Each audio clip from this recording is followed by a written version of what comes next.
हिंदुस्तान हमारा हमारा सारे जहां से अच्छा, हम बुलबुलें हैं इसकी, ये गुलसितां हमारा हमारा सारे जहां से अच्छा। हिंदुस्तान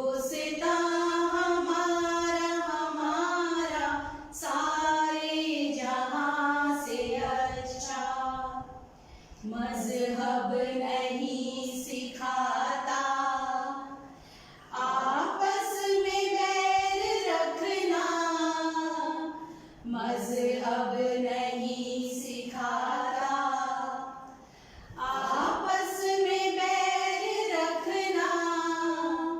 हिंदी है हम, वतन है हिंदुस्तान हमारा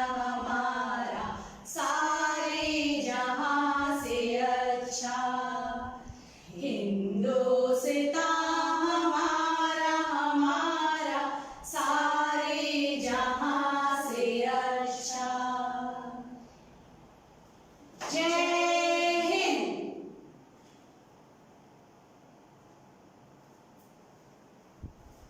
जय हिंद दोस्तों, मैं कविता अक्षरदा स्कूल जयपुर से कविता।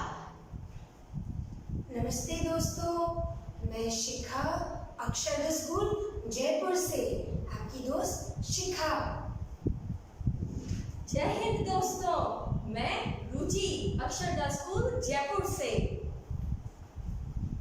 जय हिंद दोस्तों, मैं गरिमा गर्ग अक्षरदा स्कूल जयपुर से। जय हिंद, नमस्कार, मैं कविता आज आपको हमारे देश के सम्मान का प्रतीक राष्ट्रीय ध्वज दिखा रही हूँ। पर क्यों दिखा रही हूँ बच्चों? क्योंकि आपको भी पता होना चाहिए ये हमारे देश का सम्मान है, हमारी आन बान शान है, हमारा तिरंगा, हमारा राष्ट्रीय ध्वज। जय हिंद फिर एक बार इस राष्ट्रीय ध्वज को। इस ध्वज में आप देख सकते हैं 3 रंग हैं, 3 रंग। तीनों रंग अपना एक अलग महत्व रखते हैं बच्चों। आपको पता है इन रंगों का महत्व? नहीं पता होगा क्योंकि अभी तो आप बहुत छोटे हैं इन बातों के लिए।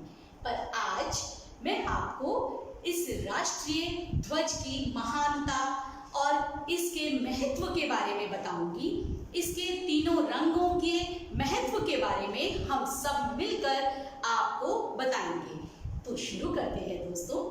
राष्ट्रीय ध्वज आप देख रहे हैं, मेरे देश का राष्ट्रीय ध्वज जिसका पहला रंग है केसरिया। केसरिया रंग जो आध्यात्म का प्रतीक है। आध्यात्म क्यों? आपने अपने आसपास बहुत से साधु साध्वियां देखे होंगे जिन्हें कहा जाता है भगवाधारी। भगवा यही रंग है, भगवा यही रंग है केसरिया। इसे कहते हैं केसरिया रंग। ये हमारे देश के झंडे का पहला रंग है। तो बच्चों, इस झंडे को हम नमन करें और इसकी महानता को देखें। केसरिया रंग आध्यात्मिक रंग है, देश में त्याग और बलिदान का प्रतीक माना जाता है ये केसरिया रंग, जिससे हमारा राष्ट्रीय ध्वज शुरू होता है। पर एक बात बहुत ध्यान रखने की है बच्चों, इस ध्वज का सम्मान हमें अपनी जान से ज्यादा करना चाहिए। हमें इसे जमीन पर छुआना नहीं चाहिए। क्यों? क्योंकि जिसका हम सम्मान करते हैं उसे हम हमेशा ऊंचा स्थान देते हैं। समझे बच्चों? इसे कभी भी गलत इस्तेमाल ना करें, कभी पांव ना लगाएं, कभी धरती पर ना छुआएं। पहला रंग केसरिया मैंने आपको बताया। आइए जाने और रंग। नमस्ते दोस्तों, तो नमन है हमारे राष्ट्रीय ध्वज को, हमारे तिरंगे को। तो हमने जाना केसरिया रंग के बारे में, और उसके बाद क्या आता है? भारतीय ध्वज के बीचों बीच आता है सफेद रंग। सफेद रंग जो शांति और ईमानदारी का प्रतीक है। सफेद रंग स्वच्छता और ज्ञान का भी प्रतीक माना गया है। और दोस्तों, आपको पता है यह रंग हमें क्या कहता है? यह रंग हमेशा सच्चाई की राह पर चलने का ज्ञान देता है। हमेशा कहता है कि सच्चाई की राह पर चलो, हमेशा आपके कदमों पे तरक्की चूमेगी। तो हमेशा हमें सच्चाई की राह पर चलना चाहिए और हमारे देश के गौरव, हमारे ध्वज का सम्मान करना चाहिए। तो आओ अब हम हरे रंग के बारे में जानें। नमस्ते दोस्तों, जय हिंद। कैसे हैं आप? सब स्वस्थ है ना? आज आपने कितना अच्छा सुना केसरिया रंग के बारे में और सफेद रंग के बारे में। अब आप देख रहे हो यहाँ पे सबसे नीचे कौन सा रंग है? ये है हरा रंग। इन तीनों रंगों को मिला के ही हमारा तिरंगा बनता है। अभी आपने सुना, हमें हमारे तिरंगे का हमेशा सम्मान करना चाहिए, उसे नमन करना चाहिए और उसका हमेशा आदर करना चाहिए, क्योंकि अभी बताया गया था आपको ये हमारी आन बान शान है। अब मैं आपको बताती हूँ हरे रंग के बारे में। हरा रंग सुन के ही कितना अच्छा लगता है। हरा रंग, हरियाली ही हरियाली। हाँ दोस्तों, ये हरा रंग हमारे देश की हरियाली को दर्शाता है। ये उसके बारे में हमें बताता है कि हमारा देश कितने खेत खलियानों से भरा हुआ है, हमारे वन पेड़ पौधों से भरे हुए हैं। ये रंग हमें वह दर्शाता है। और भी कुछ बताता है ये, पता है आपको? ये खुशहाली के बारे में बताता है कि हम इस देश के वासी कितने खुश हैं, हमेशा मुस्कुराते रहते हैं। चाहे कोई भी मुसीबत आ जाए, हम हमेशा मुस्कुराते ही रहते हैं। और भी पता है आपको क्या? अभी आपको बताया तरक्की हमारे कदम चूमती है। तो ये हरा रंग हमारी उसी उन्नति को, उसी तरक्की को दर्शाता है ना? कितनी मजेदार बातें हमारे इस तिरंगे के बारे में। अभी हमने जाना केसरिया, सफेद और हरे रंग के बारे में। अब आपको हम बताएंगे जो बीच में गोल चक्र। नमस्कार। देखा आपने 3 रंग का झंडा, केसरिया, सफेद और हरा। एक कविता बोलूं? 3 रंग का मेरा झंडा लहर लहर लहराता जाए, मिलजुल कर रहे हम ये हमेशा सिखाता जाए। 3 रंग का जो हमारा झंडा है वो हमें हमेशा सिखाता है कि हम अलग अलग रंग तो हैं, लेकिन हमेशा एक साथ मिलकर रहे। 3 रंग का मेरा झंडा हमेशा लहराता रहे और हम सब हमेशा मिलजुल के रहें, ये हमें हमेशा सिखाता रहे। लेकिन देखो इस झंडे में, इसमें तो बीच में कुछ और भी है, गोल गोल। हाँ, क्या है ये गोल? चक्र। बिल्कुल ठीक, हमारा झंडा सिर्फ 3 रंगों से नहीं, इस चक्र के साथ पूरा होता है। क्या रंग है इसका? नीला रंग। इसका रंग नीला है? नहीं, गहरा नीला है। बिल्कुल। और इसमें आप देख रहे हो बहुत सारी तीलियां हैं, बहुत सारी धारियां हैं। इनको हम गिन भी सकते हैं।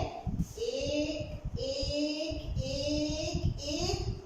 हाँ, बहुत सारी अनेक धारियां हैं। इनको मैंने गिना था। ये हमेशा सदैव ही 24 होती हैं। 24 धारियां। और ये धारियां अलग अलग होती हैं एक एक करके, फिर भी एक साथ जुड़ जाती हैं और हमारा चक्र बनाती हैं। इसको अशोक चक्र कहते हैं। ये गहरे नीले रंग का होता है, 24 तीलियों के साथ। और ये भी हमें कुछ सिखाती है, अलग अलग रह के भी एक साथ रहो, हमेशा आगे बढ़ते जाओ। चक्र है हमेशा साथ रहने और आगे बढ़ने का प्रतीक। बिल्कुल, ये अशोक चक्र हमारे तिरंगे को पूरा करता है, संपूर्ण करता है और ये हमारा पूरा तिरंगा बन गया।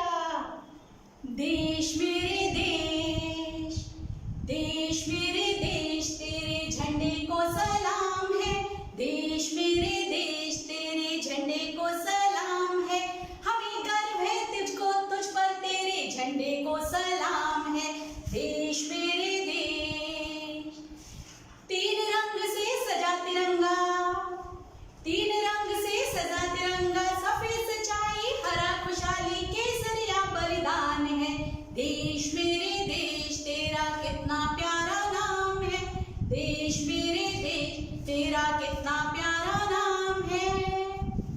अनेकता में एकता, अनेकता में एकता है भारत की विशेषता है।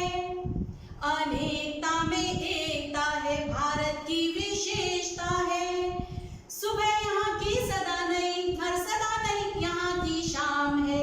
देश मेरे देश तेरा कितना प्यारा नाम है। जानते हैं आप हमारे देश का नाम?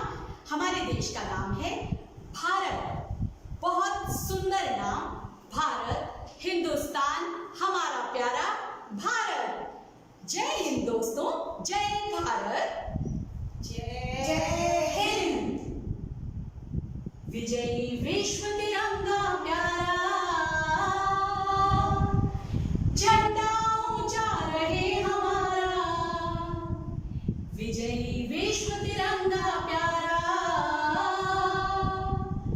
झंडा ऊंचा रहे हमारा। इसे जरूर ध्यान रखिएगा दोस्तों। विजयी विश्व तिरंगा प्यारा, पूरे विश्व में विजय पताका फहराता हुआ हमारा ये तिरंगा, जिसकी आन बान और शान को हमेशा हमें ही बचाना है। इसकी रक्षा हमें ही करनी है, क्योंकि हम इस तिरंगे से हैं और ये तिरंगा हमारा है।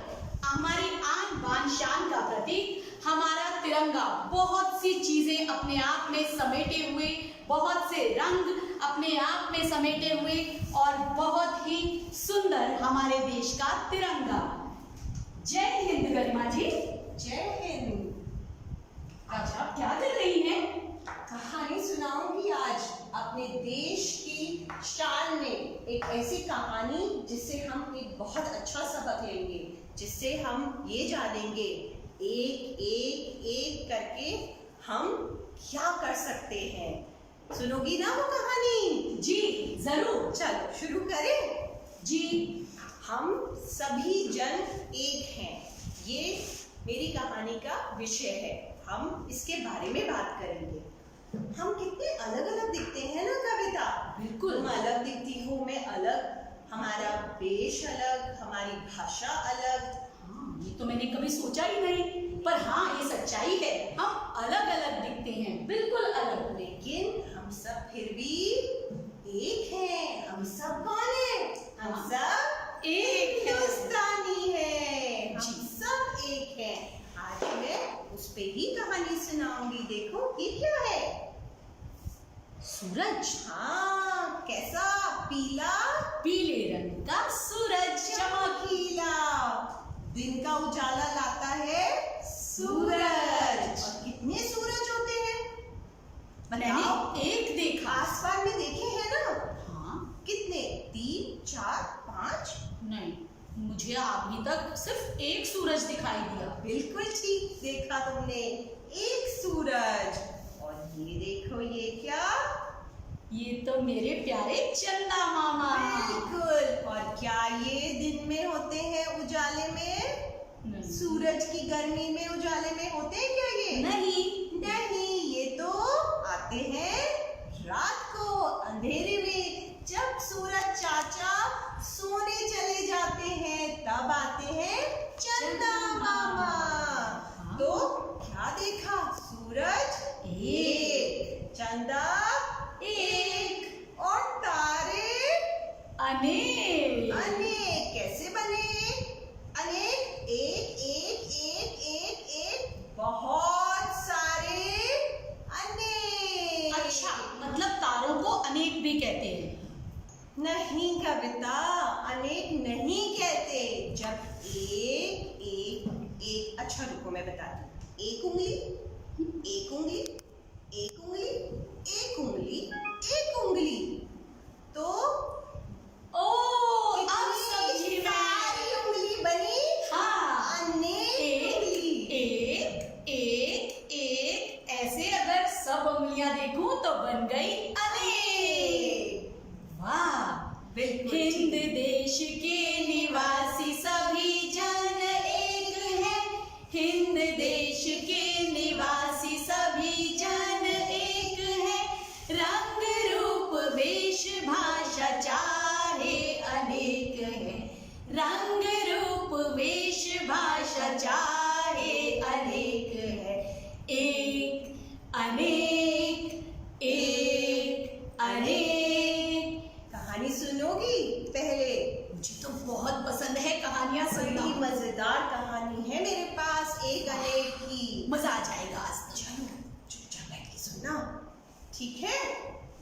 से सुनना। ठीक है। ठीक है, आज मैं कहानी सुनाऊंगी चिड़िया के बारे में। चिड़िया जो आसमान में उड़ती है। हाँ, चलो बनोगी। और उड़ गई। कैसे बोलती है जरा बताना। ची ची चू चू। हाँ, और कहाँ तक चली जाती है ऊपर? मैं तो देखती हूँ उड़ना शुरू करती है, उड़ती है और गुम। बादलों तक चली जाती है, बादलों में छुप भी जाती है। आज तो बहुत कुछ नया सीखने को है। लगता है गरिमा दीदी मुझे बहुत कुछ सिखाएगी। 2 पंख, 2 सुंदर सुंदर पंख, हाँ, और छोटी सी चोंच, और 2 आँखें, और 2 पैर भी। बड़ी सुंदर चिड़िया रानी होती है, बड़ी मन को भाती है, और बहुत ही सरल और सीधी भी होती है। सब अब बस अपने काम से काम रखती है, उठती है, खाती है और सो जाती है। बिल्कुल उन्हीं चिड़ियों के बारे में बताऊंगी मैं। एक दूर गांव के पास एक बहुत घना जंगल था। याद है ना जंगल कैसा होता है? जो बहुत हरा भरा होता है, जिसमें खूब सारे पेड़ होते हैं। इतने सारे, कितने? आज हमने क्या सीखा? एक एक एक एक करके अनेक पेड़, इतने सारे पेड़। उन पेड़ों पे बहुत सारी चिड़िया रहती थी, अनेक चिड़िया रहती थी। वो चिड़िया क्या करती थी? रहती तो अलग अलग थी। हाँ, एक पेड़ में नहीं रहती थी। किस में रहती है चिड़िया? घोंसलों में। घोंसला उनका घर होता था ना, तो रहती तो घोंसलों में थी, लेकिन एक ही पेड़ में थोड़ी ना रहती थी। अनेक पेड़ में अनेक चिड़िया अपने अपने घोंसले में रहती थी। फिर भी बिल्कुल अलग अलग रहने के बाद, अलग अलग दिखने के बाद, अलग अलग आवाज निकालने के बाद भी वो चिड़िया सब मिलजुल कर रहती थी।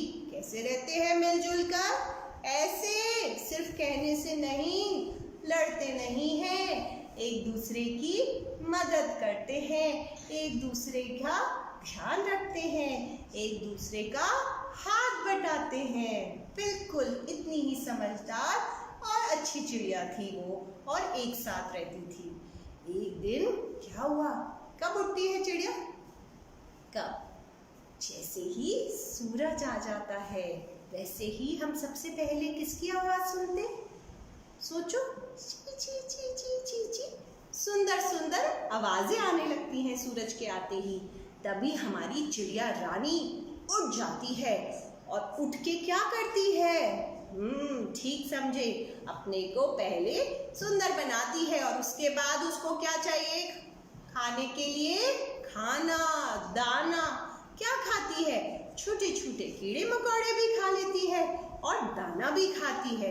वो चिड़िया रानी सारी इकट्ठी होके दाना ढूंढने निकल जाती है जंगल में। एक दिन क्या हुआ? उस जंगल में वो चिड़िया रानी दाना ढूंढ रही थी सारी। कभी इधर जा, कभी उधर जा, कभी इधर देख, कभी उधर देख। उन चिड़िया रानी को एक जगह बहुत सारा दाना दिख गया। अब ऐसा तो पहले कभी जंगल में नहीं हुआ था। फिर अचानक से ये इतना सारा दाना कहाँ से आया? किसने डाला? पहले तो चिड़िया ने सोचा कुछ तो गड़बड़ है। फिर उन्होंने सोचा पहले एक चिड़िया जाएगी और दाना खाएगी, अगर वो ठीक होगी तो हम सब चिड़िया उसके बाद जाएंगे। ऐसा करके एक चिड़िया गई और दाना खाने लग गई। अरे वाह, ये तो बड़ा मीठा स्वादिष्ट दाना था। उन्होंने कहा सब आ जाओ यहाँ, बिल्कुल ठीक है, कोई परेशानी नहीं है। ऐसे करके क्या हुआ? एक एक एक एक करके सारी चिड़िया दाना खाने आ गई और आराम से दाना चुगने लगी। लेकिन थोड़ी देर बाद जब उन्होंने दाना चुगते चुगते देखा कि उनके पैर तो फंस गए हैं, वो तो एक जगह से दूसरी जगह जा ही नहीं सकती। जहाँ बैठी है बस वहीं बैठी रहेगी। अगर उनका दाना वहाँ खत्म हो गया तो वो दूसरी जगह तो जा ही नहीं सकती। क्या हुआ होगा? उनके पैर किसमें फंस गए? क्या बात हुई? उनके पैर एक जाल में फंस गए। क्या जाल क्या होता है? शिकारी का नाम सुना है? शिकारी, चिड़िया पकड़ने वाला शिकारी, जो चिड़ियों को पकड़ लेता है, कैद कर लेता है। देखा है ना आपने, बहुत लोग अपने घर में पिंजरे में चिड़िया रखते हैं। सही नहीं होता, अच्छी बात नहीं होती पिंजरे में चिड़िया रखना। नहीं नहीं नहीं, चिड़िया तो कहाँ रहती है? चिड़िया तो पेड़ पे रहती है। चिड़िया तो घोंसले में रहती है अपने छोटे छोटे प्यारे बच्चों के साथ। तो उस शिकारी ने जाल बिछाया था वहां, और ये क्या हुआ? एक नहीं, सारी चिड़िया फंस गई उस जाल में। और अब तो वो बड़ी उदास हो गई। एक ने तो रोना ही शुरू कर दिया। अब मैं क्या करूंगी? अब मैं कैसे घर जाऊंगी? मेरे तो बच्चे मेरी राह देख रहे हैं, मेरे तो बच्चे भूखे हैं। आपको भी मम्मी खाना देती है ना? ऐसे ही वो चिड़िया अपने बच्चों के लिए खाना लेने आई थी, और उसके बच्चे इंतजार कर रहे हैं घोंसले में। उसने तो जोर जोर से रोना शुरू कर दिया। और क्या होता है, एक को देख के हमें भी रोना आ जाता है ना। ऐसे करके सारी चिड़िया रोने लग गई। अब हम क्या करें? मतलब उन्होंने तो हार मान ली। तो क्या हुआ? शिकारी ने सारी चिड़िया पकड़ ली, शिकारी ने सारी चिड़िया ले ली, उनका मार डाला उनको। क्या हुआ होगा? सोचो। नहीं, ऐसा बिल्कुल नहीं हुआ। उसमें से एक समझदार चिड़िया थी। उसने कहा, नहीं, हम हार नहीं मानेंगे, क्योंकि हम एक नहीं हैं, हम अनेक हैं, हम बहुत सारी हैं, हम कुछ भी कर सकते हैं। कोई उपाय सोचो, जल्दी से सोचो कोई उपाय। ये सुनकर सारी चिड़ियों ने रोना बंद कर दिया और उपाय सोचने लग गई। हाँ, एक को आ ही गया। उसने कहा, क्यों ना हम एक काम करें, हम इतनी सारी हैं, हम खूब जोर लगाएं और एक साथ उड़ान भरेंगे तो हो सकता है हम तो जाल को ही लेके उड़ जाएं। लेकिन ये बात दूसरी चिड़िया को ठीक नहीं लग रही थी। कोशिश करने में तो कोई गलत बात नहीं है, कोशिश तो करनी चाहिए ना हार मानने से पहले। ये सोच के सारी चिड़िया मान गई कि ठीक है, अब कैसे करेंगे? 1, 2, 3 की गिनती गिनेंगे, और जैसे ही वो चिड़िया 3 की गिनती करेगी, सारी चिड़िया अपने पंख फैलाएंगी और एक साथ क्या करेंगी? 1, 2, 3 करके पूरी ताकत लगा के उड़ेंगी। अब क्या होगा क्या नहीं बाद में देखेंगे। ये सोच के वो सारी चिड़िया अपना सारा हौसला इकट्ठा कर ली, अपना सारा ताकत इकट्ठा कर ली और अपने पंख फैलाई और क्या बोली? 1, 2, 3 हर्षा, और उड़ी। और देखो बच्चों, हुआ चमत्कार। जब सबने एक साथ ताकत लगाई, जब सबने एक साथ हिम्मत दिखाई, सच में वो तो जाल ही लेके उड़ गई और उड़ गई। और कौन भागा उनके साथ, उनके पीछे? शिकारी, जिसने तो ऐसी चीज कभी देखी ही नहीं थी। उसको तो विश्वास ही नहीं हुआ। वो तो ऐसे सिर पकड़ा और भागा जोर से। अरे रुको, मेरा जाल ही ले गई तुम तो, ये क्या हुआ? लेकिन उन चिड़ियों ने तो कमाल कर दिया।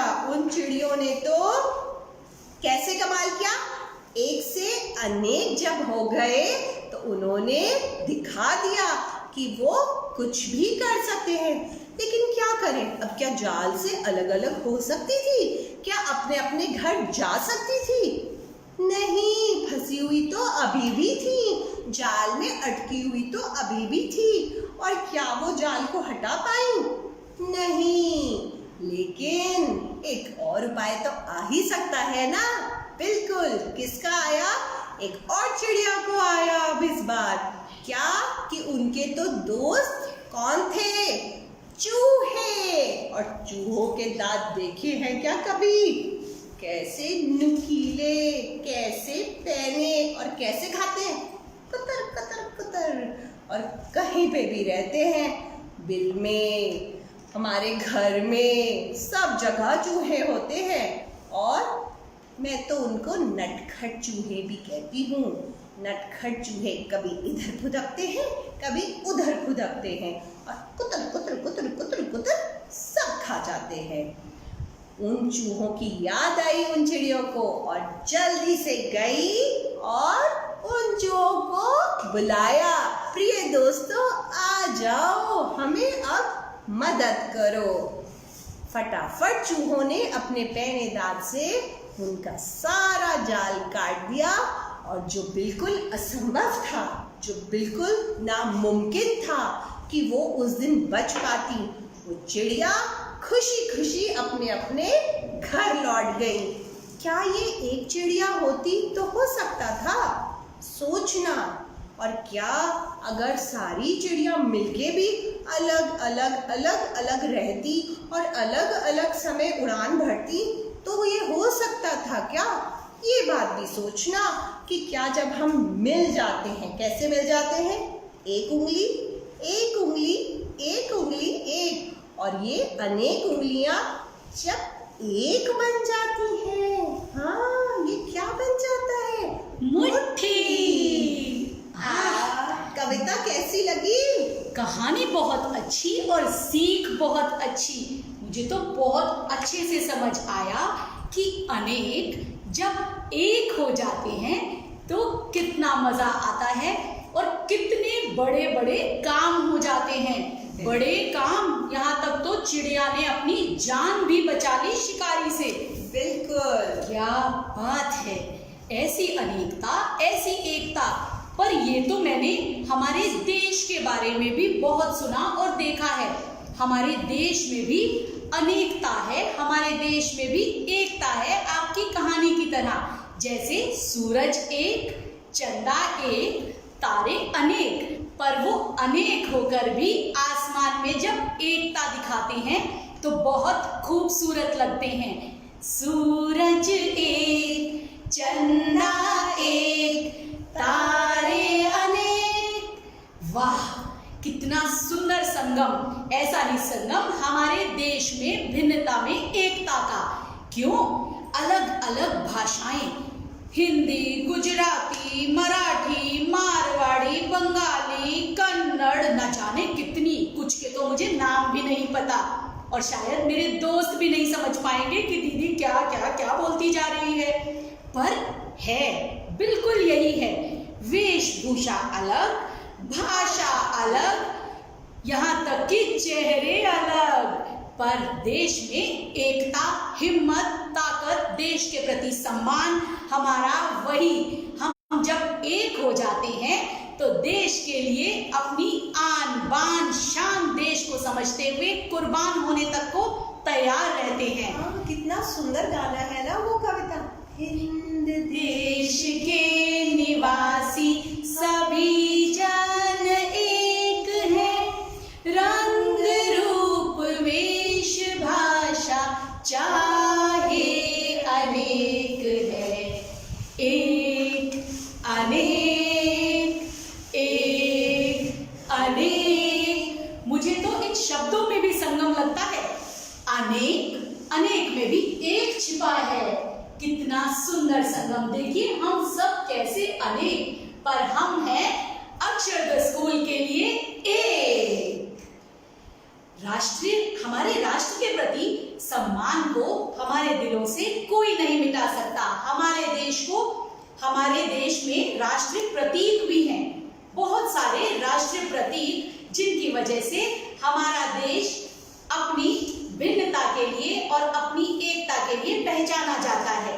आप जानना चाहेंगे कौन से हैं वो प्रतीक हमारे देश में जो इतने खूबसूरत और इतने अनोखे हैं कि उन्हें हमारे देश के राष्ट्रीय प्रतीकों में सम्मिलित किया गया। चलिए जानते हैं, शुरू करते हैं रुचि दीदी से।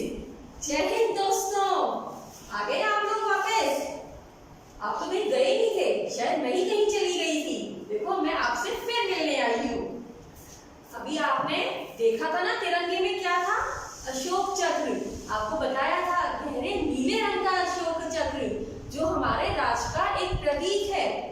क्या हमारे राष्ट्र का एक ही प्रतीक है? नहीं, हमारे राष्ट्र के बहुत प्रतीक हैं। उनमें से कुछ तो आप रोज देखते भी हो और आपके आसपास ही है, पर आप उनको पहचान नहीं पाते हो। आज मैं और हम अक्षरदा स्कूल से सब आपको उन्हीं चीजों से आपकी पहचान कराएंगे। देखा ये आपने क्या है मेरे पास? ये है आम। मुंह में सुनते ही मुंह में पानी आ जाता है ना? पीला रसीला स्वादिष्ट आम। ये आम, ये फल, ये सिर्फ गर्मियों में ही मिलता है। आप जानते हो इसको और क्या कहते हैं? इसे फलों का राजा भी कहते हैं। हाँ, ये है हमारा राष्ट्रीय फल। इसको हम, ये आम हमारा राष्ट्रीय फल, फलों का राजा। और एक और चीज दिखाऊं मैं आपको। ये देखो, ये क्या है मेरे पास? कितना प्यारा फूल है ना प्यारा फूल?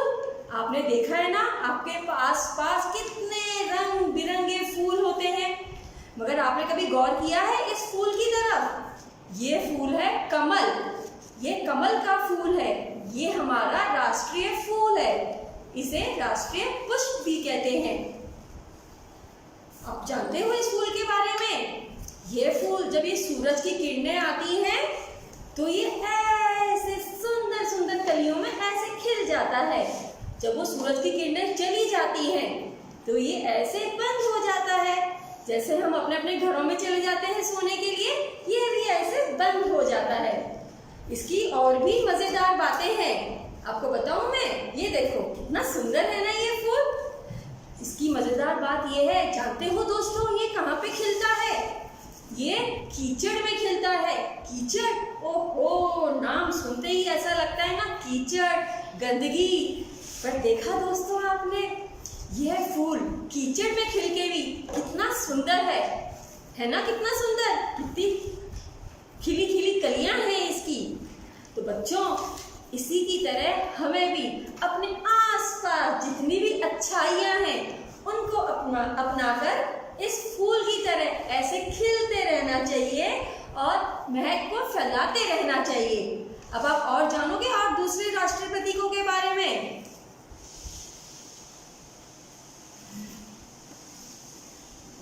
ये देखो, ये क्या है?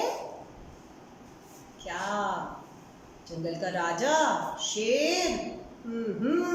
गलत जवाब। फिर से देखो ध्यान से। जंगल के राजा के ऊपर तो धारियां नहीं होती, इसके ऊपर तो बड़ी सुंदर धारियां हैं। ये है बाघ। नाम याद कर लो, बाघ। ये हमारा राष्ट्रीय पशु है, जानवर है। और देखा कितना सुंदर है ये, कितनी सारी धारियां हैं इस पे। बहुत सारी होती हैं, अनेक, बहुत सारी, अनेक, हाँ 100 से भी ज्यादा, अनेक धारियां। कौन से रंग की? काली, गहरी भूरी। और आपने इसका शरीर देखा कितना सुंदर, नारंगी लाल रंग का फर है इसके पूरे शरीर पे। और गुस्सा देखा क्या चेहरे पे? हाँ, गुस्से वाला। बिल्ली के जैसा दिखता है ना थोड़ा थोड़ा, बहुत बड़ी बिल्ली। बिल्कुल, ये है हमारा राष्ट्रीय जानवर, पशु, जिसको कहते हैं बाघ। इसका एक और नाम भी है, इसको रॉयल बंगाल टाइगर भी कहते हैं। तो जब ये देखो तो पहचान जाना। और इसकी इतनी धारियां होती हैं, फिर भी किन्हीं दो बाघ की एक सी धारी नहीं होती, सबकी ही अलग होती है। और हमने इसको अपना राष्ट्रीय जानवर क्यों चुना? उसमें भी एक सवाल है, क्योंकि ये बहुत ही फुर्तीला होता है, ये बहुत ही तेज होता है और बहुत ही शालीन होता है। इसलिए, और बहुत दृढ़ होता है। जब एक बार कुछ सोच ले तो उसको करके ही मानता है। ये हमारे राष्ट्र को दर्शाता है कि हम शालीन हैं, हम फुर्तीले हैं, हम दृढ़ हैं और हम बहुत शक्तिशाली हैं। बिल्कुल। और दिखाऊं, मेरे पास एक और भी है। ये क्या? ये पक्षी। बनोगे मेरे साथ पहले? ऐसे ऐसे करके मोर। मोर नाम है इसका।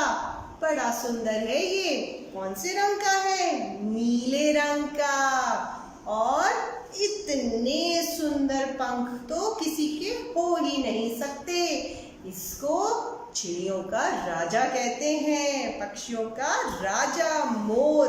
राजा क्या पहनते हैं? राजा मुकुट पहनते हैं, तभी तो वो राजा कहलाते हैं। ऐसे ही इस मोर के भी सिर पे ताज होता है, मुकुट होता है, उसको कलगी कहते हैं। और कितना सुंदर मनमोहक मोर होता है। और मोर हमें देख के डर भी जाता है।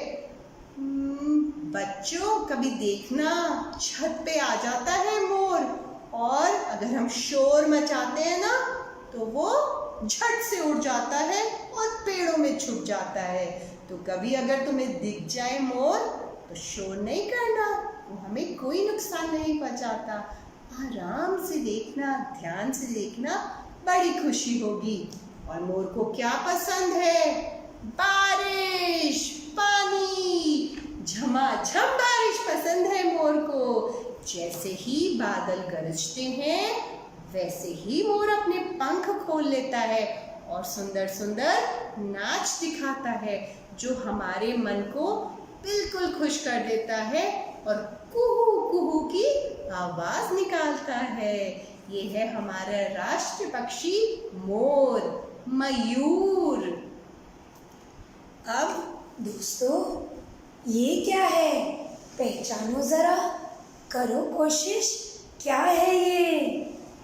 मैं बताऊं, ये है हमारा राष्ट्रीय ध्वज, हमारी आन बान शान, हमारा राष्ट्रीय ध्वज। देखा, इसमें कितने रंग हैं? 3 रंग, केसरिया, सफेद और हरा।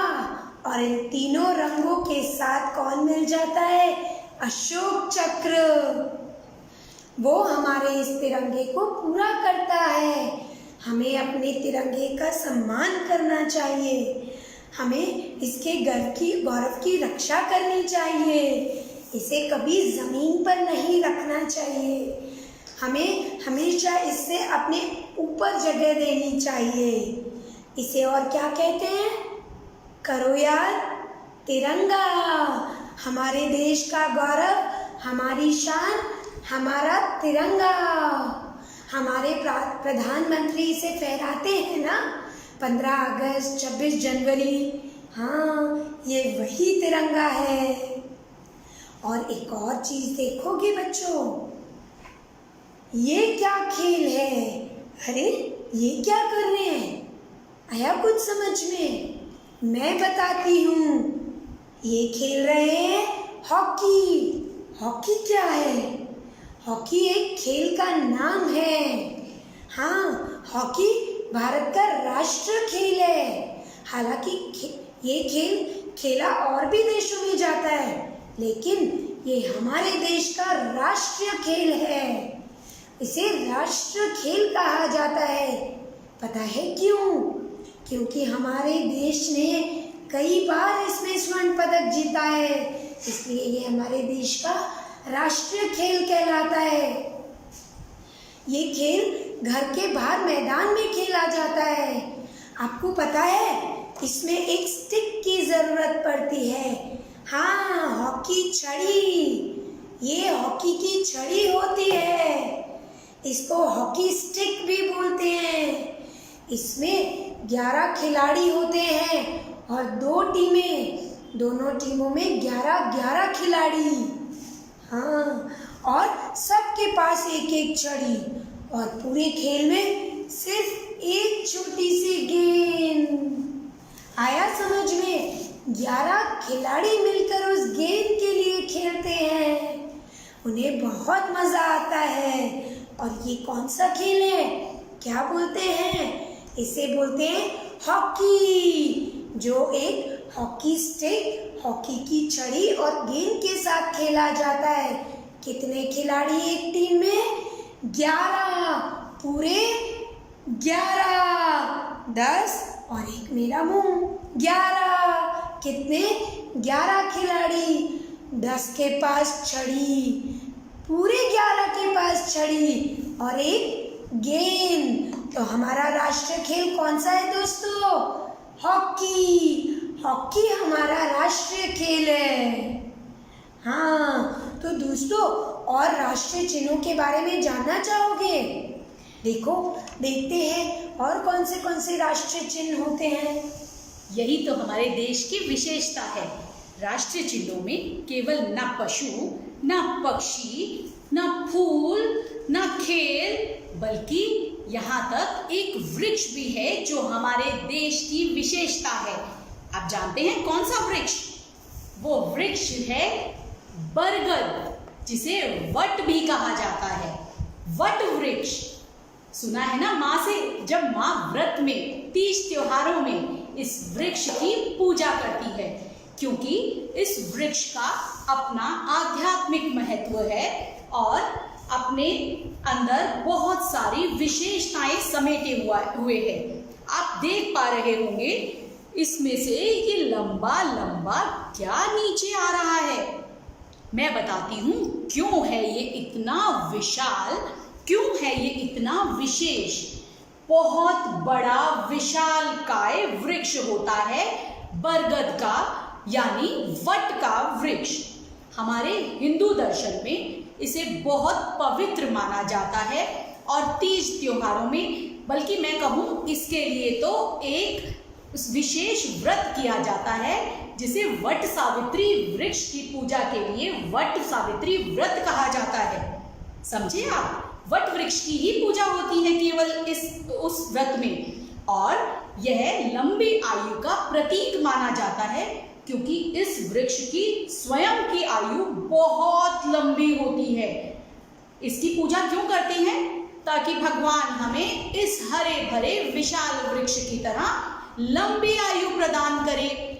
इसकी एक विशेषता कि इसकी शाखाओं में से इसकी जड़ें नीचे लटकती रहती हैं, जो फिर से जमीन में धंस जाती हैं और एक बड़ा स्तंभ जैसा तना बना लेती हैं।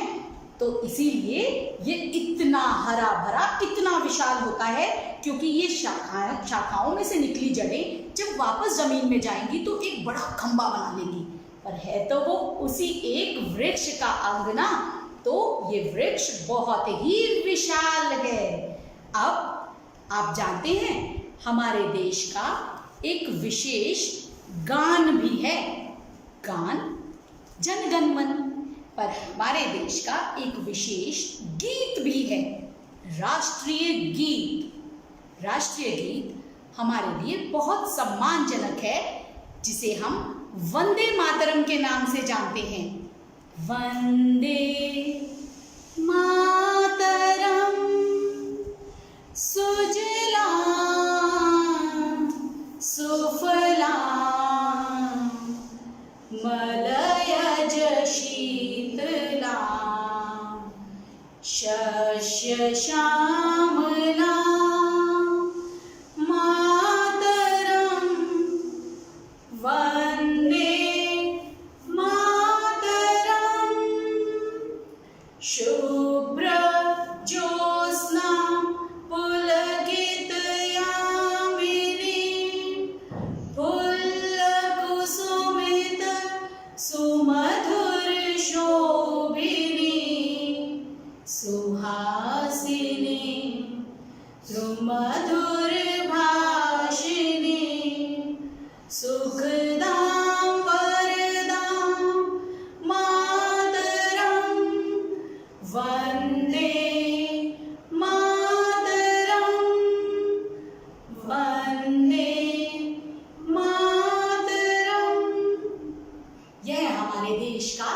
राष्ट्रीय गीत है, भूलना मत बच्चों, वंदे मातरम। और ये हमारे राष्ट्र के सम्मान में एक नारा भी है, वंदे मातरम, वंदे मातरम, वंदे मातरम। इसे 1882 में श्री बंकिम चंद्र चट्टोपाध्याय जी ने एक उपन्यास के अंदर लिखा था और यह 2 भाषाओं में है, यह बंगाली में भी है और संस्कृत में भी है। संस्कृत हमारे देश की प्राचीनतम भाषा, तो ये 2 भाषाओं में लिखा अनोखा गीत, राष्ट्रगीत वंदे मातरम। वंदे मातरम दोस्तों, वंदे हमारे राष्ट्रपिता, हाँ, महात्मा गांधी और उनके 3 बंदर बन गए। तो बिल्कुल, कैसे थे उनके 3 बंदर? उनके 3 बंदर कभी भी किसी को परेशान नहीं करते थे। और बंदरों के लिए क्या कहते हैं ना, छीन के खा जाते हैं। नहीं, उनके बंदर ऐसे नहीं थे। उनके बंदर सिखाते थे कभी भी बुरा मत सुन, कभी भी हमें बुराई नहीं सुननी चाहिए, किसी की भी हमें कभी भी बुरी बातें नहीं सुननी चाहिए, वहां से चले जाना चाहिए। कभी भी बुरा मत बोल, हमें किसी के लिए भी बुरा कभी भी नहीं बोलना चाहिए। और बुरा मत देख, हाँ, बुरा देखना भी नहीं चाहिए। बुरा नहीं देखना चाहिए। बुरा न देख, न सुन और न कहे। अगर हम ये तीनों बात करेंगे, ना तो हम बुरा देखेंगे, ना हम बुरा सुनेंगे, ना बुरा बोलेंगे, तो सोचो कविता, कैसा हमारा देश हो जाएगा। बिल्कुल सही। जब गलत ना हम सुनेंगे, ना देखेंगे, ना बोलेंगे, तो कोई झगड़ा ही नहीं रह जाएगा। बिल्कुल, और हम एकता अनेकता में भी एकता से रह सकते हैं। तभी तो हम अनेक से एक हिंदुस्तान बनेंगे, एक हिंद बनेंगे। और हमारे देश में और कौन हमारी रक्षा करता है, बताओ, सोचो। दोस्तों, अभी आपने देखा ना, अनेकता में एकता, और कितनी अच्छी बात। ना बुरा सुनना चाहिए, ना बोलना चाहिए, ना देखना चाहिए, है ना, कितनी अच्छी बात है ये। अभी आप अपने घर के आंगन में कितने मजे से खेल सकते हो, खेलते हो ना। हॉकी, जो अभी शिखा दीदी ने बताया था, वो भी आप कितने आराम से बिना रोक टोक के खेल सकते हो। अपने घरों में हम इधर उधर घूम सकते हैं, बाहर भी घूम सकते हैं, कोई हमें मना नहीं करता है। हम आज़ादी से जहाँ हमारा मन करता है वहाँ हम घूम सकते हैं, हमारी बातें बोल सकते हैं, कोई हमें रोकने वाला नहीं होता है। और हमारे घरों में हम चैन से आराम से सोते हैं, क्योंकि आप जानते हो क्यों? क्योंकि हमारे देश के सैनिक, पहचाना आपने, ये हैं हमारे देश के सैनिक। हाँ, ये हमारी रक्षा करते हैं, सीमा पर चारों तरफ से हमारी रक्षा करते हैं। इसीलिए हम अपने घरों में इतने आराम से रह सकते हैं। हमें पूरी आज़ादी है ना, हमें आज़ादी घूमने फिरने की, बोलने की, सब काम करने की। ये सैनिक देख रहे हैं आप, जब भी आप इन सैनिकों को देखते हैं तो इनको हमेशा जय हिंद बोलना चाहिए, हमें इनका हमेशा सम्मान करना चाहिए, क्योंकि ये हमारे देश के रक्षक हैं, है ना, ये हमारे देश के रक्षक। अब देखो, आपको हम और भी कुछ सुनाते हैं इसके बारे में। नन्ना मुन्ना राही हूँ, देश का सिपाही हूँ, नन्ना मुन्ना राही हूँ, देश का सिपाही हूँ, बोलो मेरे संग जय हिंद, जय हिंद, जय हिंद, जय हिंद, जय हिंद। रास्ते पे चलूंगा ना डर डर के, चाहे मुझे जीना पड़े मर मर के। रास्ते पे चलूंगा ना डर डर के, चाहे मुझे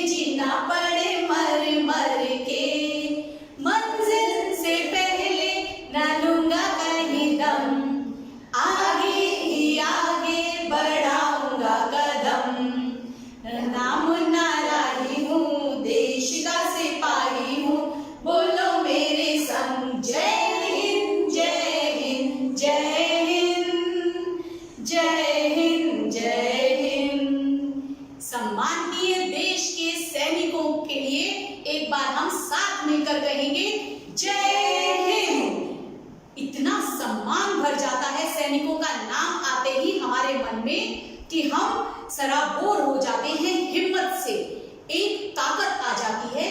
क्यों? क्योंकि वो प्रहरी हैं देश के, जो देश की सीमा पर खड़े हैं और हमें दुश्मनों से बचाए हुए हैं, और हमें इतनी आजादी है कि इस आजाद देश में खुली हवा में हम खुलकर सांस ले पाते हैं। बहुत अच्छा और बहुत सम्माननीय देश का प्रहरी, हमारे देश का सैनिक। एक बार फिर से नमन उन सैनिकों को, देश के बलिदान के, देश में जितना अनोखा इन्होंने बलिदान दिया उसे नमन।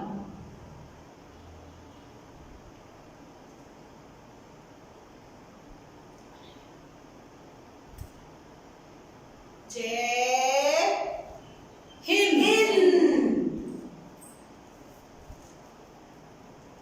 जय